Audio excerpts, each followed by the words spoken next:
Anderson Javier Dirosier de León, abogado dominicano. Miren esta imagen donde él está dando un discurso en la Universidad de Harvard, especializado en Derecho Internacional, Público, Derechos Humanos y Derecho Penal. Vamos a escuchar un segundito. Bello. Fellow classmates, welcome to Harvard Law School 2023 Class A ceremony.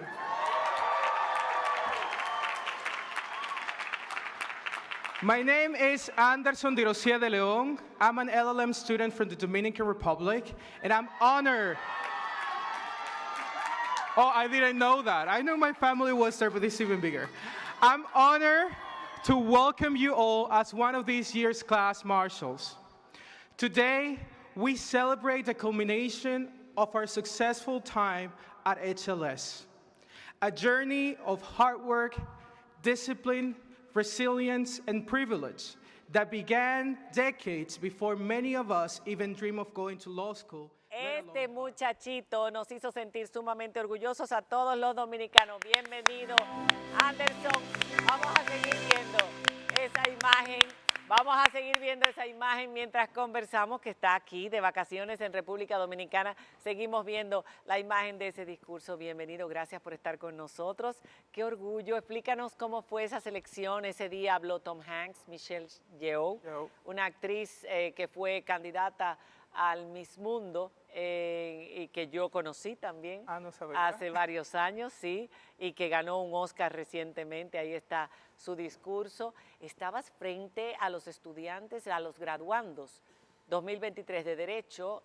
Explícanos cómo fue todo. Muchas gracias por la invitación, María Cela, a tu programa, y un gran honor estar aquí con Farida, alguien a quien sigo desde que comenzó en la Cámara de Diputados con los videos que siempre veíamos en los medios de comunicación. Gracias. Bueno, yo apliqué, lo primero que todo apliqué a la Universidad de Harvard y otras universidades. Recuerdo que fui admitido por Columbia, que era también una de mis opciones preferidas. Y esa fue la primera gran decisión, que si me voy a Harvard, que si me voy a Columbia. Columbia me había hecho una oferta de beca de mérito, me hizo un porcentaje, y luego cuando vieron que me admitió Harvard me aumentaron el doble de lo que me estaban ofreciendo. Uy, se estaban rifando a... Y yo dije, bueno, si Harvard provocó eso, me parece que es mejor opción. Y así terminé en Harvard, y un mes luego de que habíamos iniciado el programa, pues se dio la oportunidad de que 2 estudiantes iban a representar a toda la matrícula de maestría y 4 a toda la matrícula de grado. Entonces yo ahí soy uno de los 7 candidatos. Se hace todo un proceso similar, yo siempre digo, a un proceso en Naciones Unidas, porque tienes que candidatearte no como la política tradicional acá, pero entendiendo cuál es la necesidad de todo un grupo que venía de 66 países, 184 personas. Wow. Tú eres especialista en derechos humanos, te estás dedicando, te estás proyectando en esa área. También eres especialista en Derecho Internacional Público, tienes una maestría. Entonces te graduaste y te fuiste inmediatamente. Se graduó Holanda, summa cum laude aquí en la Pucamaima. Se fue inmediatamente para Holanda. ¿Cómo hacen la selección para que seas tú, en nombre de toda esta promoción, que des las palabras de agradecimiento y de cierre de la misma? Bueno, primero fuimos electos uno de los 2 de la maestría, uno de los 6 de toda la escuela, ya sea de grado, de maestría y de doctorado, y luego de esos 6, pues nosotros tomamos el momento y decimos qué mensaje queremos enviar y quién queremos que enarbole ese mensaje. ¿Cuál fue el mensaje que quisiste enviar tú ahí y muchas otras personas? Porque estaba viendo todos los que pudieron hablar.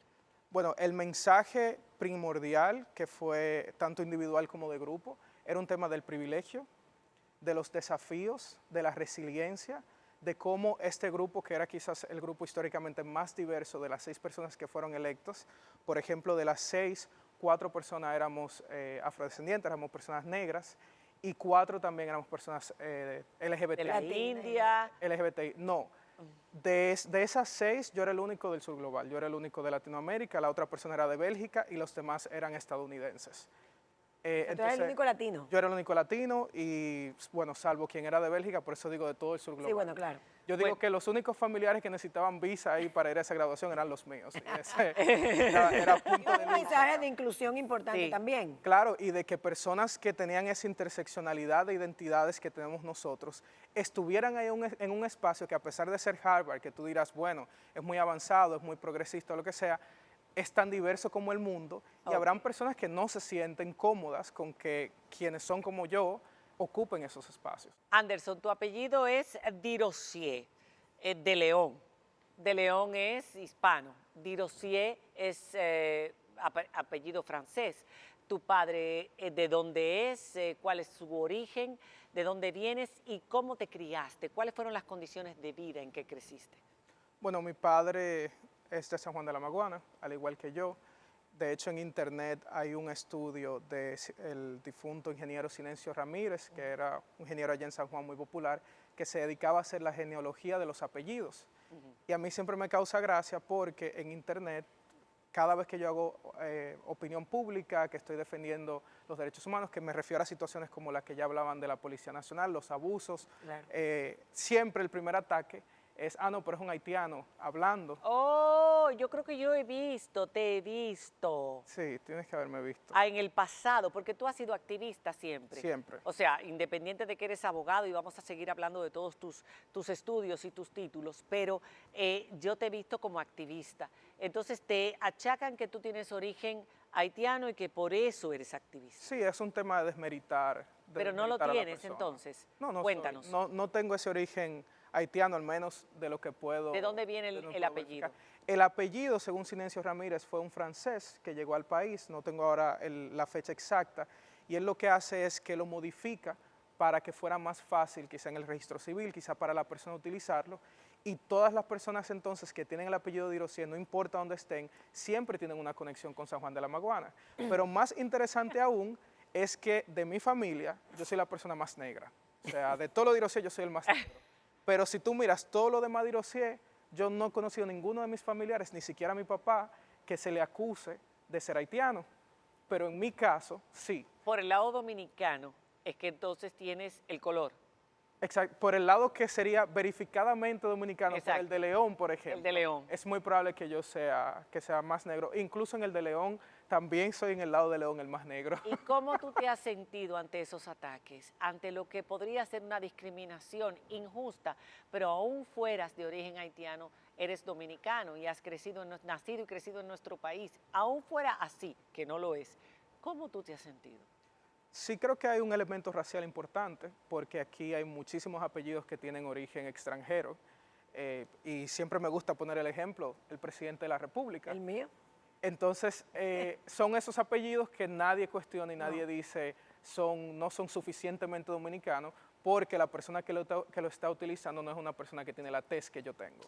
Entonces, al final, lo mismo la tez como la orientación sexual son formas que la gente utiliza para desmeritar los logros que tú puedes tener. Hay un tema importante porque has crecido en una familia muy trabajadora, en San Juan de la Maguana, y uno dice, ¿cómo se da el acercamiento tuyo hacia el tema de los derechos humanos, vinculado a tu orientación sexual, ya cuando dices, bueno, quiero asumir la defensa, la inclusión, veo las desigualdades que existen, o en qué momento decides, me voy a dedicar a la carrera de Derecho enfocado en el tema de derechos humanos, viendo una realidad que es integral, que no solamente afecta a una parte, no es un tema de LGBT, sino a muchas otras cosas?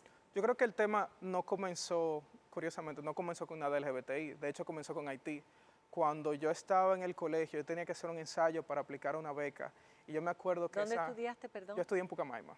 No estoy hablando de la universidad. En el Centro de Educación Integral La Unión. Ah, en la Unión. La Unión. En la Unión. O sea, y tú vienes de una familia que te había preguntado cómo había sido tu crianza, si te habían inculcado el conocimiento, porque eres un chico realmente muy bien preparado. Bueno, yo nací de padres separados, se separaron como al año de yo haber nacido. Y era una relación interesante porque yo veía en mi mamá ese ejemplo de superación a través de la educación. Fue esa noción de que las personas humildes lo único que tienen y lo único que nadie le va a arrebatar nunca es la educación. Y ella era, cuando yo nací era enfermera. Si ella estuviese aquí, dijera, yo soy enfermera, pero yo le digo, tú eres enfermera, pues tiene mucho que no lo ejerce, y luego estudia administración de empresas. Mi mamá se gradúa cuando yo tengo 8 años. Y ya eso para mí es un ejemplo de que yo, por ejemplo, tuve el privilegio de inmediatamente me gradué del colegio, poder acceder a la universidad. Ella tuvo que esperar y crearse las condiciones para poder acceder a esa educación que ya yo tenía garantizado. Pero si yo lo tengo garantizado, ¿cómo yo hago el esfuerzo de poder hacer que valga ese esfuerzo que ya habían dado mis padres? Que ella, tus padres y tu papá. Y mi papá en su caso, mi papá es el primero de toda su familia que va a la universidad y se hace contador. Entonces también es yo siempre digo, aunque no crecí en casa con mi padre, él era el que, mientras mi mamá siempre me celebraba y me decía, muy bien, sacaste 97, qué bueno, vamos a seguir adelante. Mi papá me decía, ¿y qué pasaron con los 3 puntos? O sea que ambos se preocuparon por tu educación y entendieron, o sea, siempre hemos dicho lo importante que es tener una madre educada, pero en este caso también el padre fue educado y se preocupó porque tú tuvieras una educación. Te inculcaron el amor por el conocimiento. Sí, de hecho creo que de la relación con mi papá es el elemento más cercano, que yo diría, él es un nerd, a él le gustaba estudiar, él pudo salir de un barrio por una beca que le dieron a estudiar contabilidad y ese era como que, él siempre como que me desafiaba. Y quizás no hacíamos muchas cosas más, por eso era como que, ¿cómo te fue con ese examen?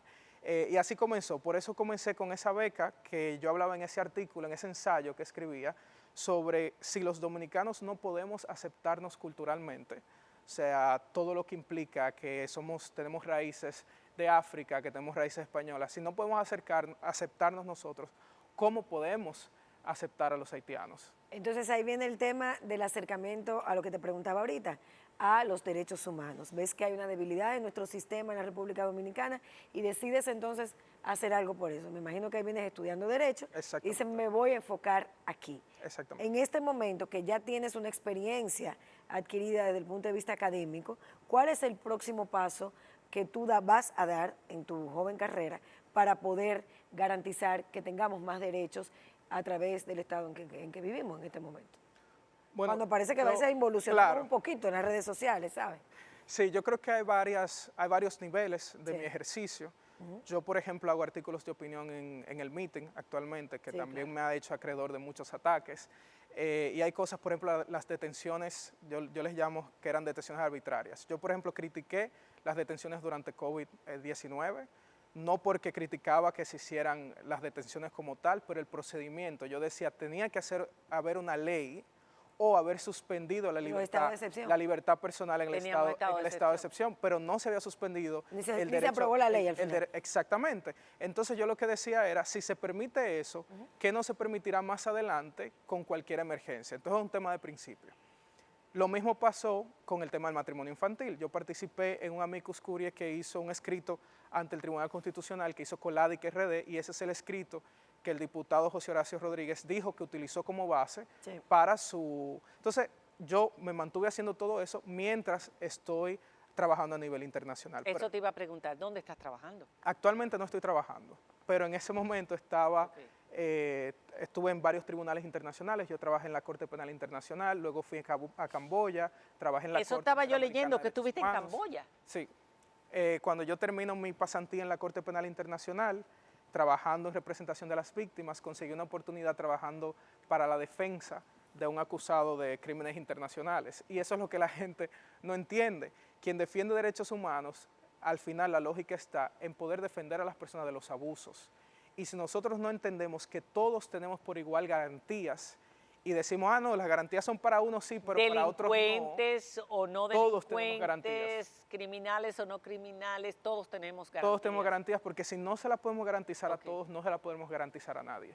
Ok, una pregunta, fíjate, yo puedo entender que mucha gente piense, porque han habido demasiadas declaraciones y han habido demasiados indicios de que desde fuera se quiere que República Dominicana cargue con la situación haitiana. De hecho, el presidente de la República ha apelado a la comunidad internacional para que intervenga, declarando en múltiples ocasiones que República Dominicana no es la solución al problema haitiano. Entonces, cuando mezclas eso y mezclas el tema LGBTQ, que también tiene un lobby muy importante a nivel mundial y que lo estamos viendo a través de diferentes tipos de programas que se establecen en países, incluso a nivel educativo, a nivel básico educativo, mucha gente puede decir, a este chico le están pagando organizaciones internacionales para que meta que República Dominicana y Haití deben ser un solo país. Debemos cargar con el problema y además debemos cambiar nuestra tradición, nuestras costumbres, nuestra cultura, nuestra formación,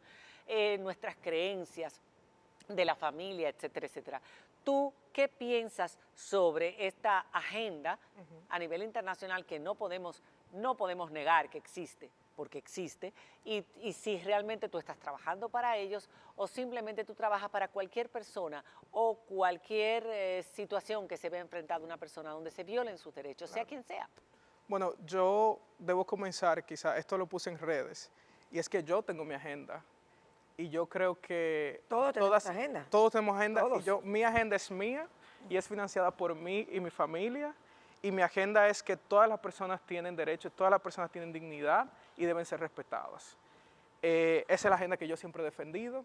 Me gustaría que si esa agenda coincide con la de algún organismo internacional, pues que vengan y me paguen. Hasta ahora no lo han hecho. Hasta ahora ¿Tú crees en la soberanía del país también para determinar sus leyes migratorias? Por ejemplo, hice un artículo sobre las deportaciones masivas que estaba haciendo el gobierno y yo en ningún momento no dije el gobierno no puede deportar a ciudadanos que estén de forma irregular. El procedimiento que Es se el utiliza, que a veces, procedimiento que se está haciendo Claro. y que no debe ser un procedimiento exclusivamente para nacionales haitianos. Para todo el que Debería esté ser en el todo el que territorio sin esté. documento. Y hay que comenzar, por ejemplo, con las construcciones.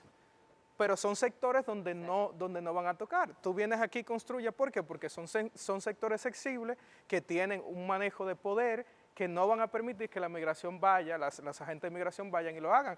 Pero igual hay inmigración de otras nacionalidades que cuando vienen el argumento de que, no, que le están quitando las oportunidades a los dominicanos, yo me quedo pensando, ¿es realmente la migración haitiana la que está quitando esas oportunidades? No. Nosotros necesitamos la migración haitiana, la mano de obra haitiana. El impacto en la economía es grandísimo. Tú que hablaste en un país de grandes contrastes, porque Estados Unidos es un país de grandes contrastes. Tú tienes desde lo más recalcitrante hasta lo más progresista, claro, desde todo tipo de pensamiento, todo tipo de ideología. Y tú ves cómo también se persigue la migración ilegal y de forma incluso más cruel que muchas veces en República Dominicana.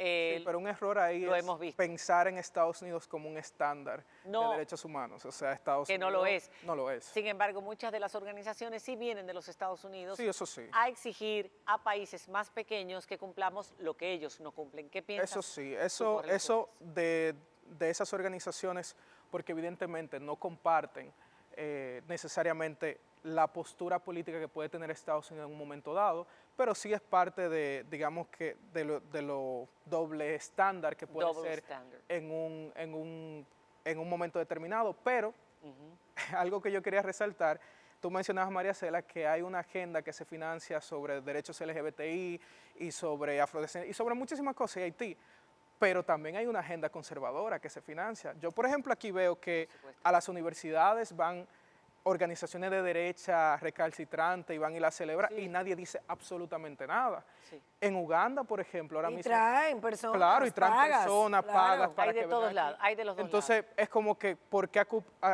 culpas a una parte porque está haciendo exactamente hay de los dos lados? Y en Uganda aprobaron una ley recientemente que persigue a la persona LGBTI por el simple hecho de ser personas LGBTI y eso es financiamiento de los grupos conservadores de derecha en los Estados Unidos. Sí, señores, es verdad, hay agenda de ambos lados. Y para terminar, este discurso en Estados Unidos, en Harvard, luego de tú haberlo dado, ¿qué te dio de proyección a nivel académico? Porque no es lo mismo haber estudiado, haber hecho tu maestría en Derecho y luego, pero haber hablado te da una trascendencia y sobre todo bajo ese marco, ese contexto de la diversidad y de no privilegio, que ya era hora, porque el cerebro no tiene nacionalidad, no tiene color, no se juzga de acuerdo a los parámetros que los seres humanos juzgamos. Yo quiero hablar de dos cosas que son las que me han traído a estas entrevistas a propósito de ese discurso. La primera es, mucha gente en las redes se cuestiona, que por qué él dice que es gay, que por qué él dice que es negro. Vamos a comenzar con lo de negro. Y caribeño. Y caribeño. Que también por eso te han atacado. Exacto. Harvard fue construida debajo del trabajo duro de personas esclavas. Así es. Negras. O sea, el simple espacio físico en el que nosotros estábamos es producto de una discriminación, de un racismo estructural del más grave, porque es esclavitud. Esclavitud. Es esclavitud. Durante mi tiempo en Harvard, nosotros tuvimos un compañero que fue atacado en la universidad por ser LGBTI, en la universidad. Y luego una persona que ni siquiera... Atacado físicamente. Atacado físicamente. Presentaron cargos incluso. Entonces una persona que ni siquiera es estadounidense, teniendo grupos que así que quieren deportar, grupos que así como hablan de los haitianos aquí, hablan de los extranjeros allá, sí. y que sea un caribeño que tenga esa oportunidad, no siquiera un extranjero, porque puede ser un belga, por ejemplo, pero un caribeño, eso tiene un impacto. Y luego cómo eso se conecta con las oportunidades, que espero que vengan muchos, pero desde ahora yo lo que digo es, si yo logré eso, siendo no solo dominicano, sanjuanero, ¿cómo yo puedo servir de ejemplo yendo a estos espacios de que mañana, quizás si no sea Harvard, pero sea el sueño que tenga cualquier joven que me pueda ver a mí hoy, se anime y se atreva a perseguir ese sueño? Al final se trata de eso. Y la gente lo ve y yo siempre lo digo y no me canso de decirlo. Tengo un CV que he ido a muchos sitios. Yo digo, de cada uno donde me han admitido, yo tengo por lo menos 10 rechazos. Tengo un promedio de 10 rechazos. Pero lo sigo intentando y lo sigo con esa resiliencia. Sí, porque la gente solamente ve el éxito, no sabe lo que hay detrás de todo eso. Exactamente. La resiliencia que tú decías. Exactamente. Y a veces te reducen a ese éxito, que eso me encanta, que hemos hablado de varios desafíos, de que no solo te graduaste de Harvard. Yo le digo a la gente, esto es algo que yo lo estoy haciendo, lo estoy celebrando porque tiene un impacto y tiene un mensaje, pero yo vengo haciendo muchísimas cosas y pienso seguir haciendo muchísimas cosas. ¿Cuánto mérito tiene este joven del que debemos sentirnos todos realmente orgullosos? Un fuerte aplauso para Anderson. Gracias, Anderson, por haber estado con nosotros.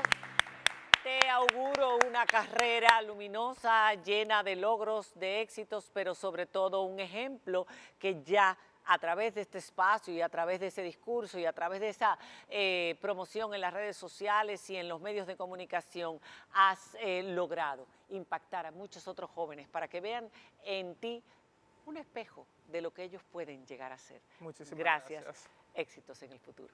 Gracias. Señores, hacemos una pausa. Continuamos.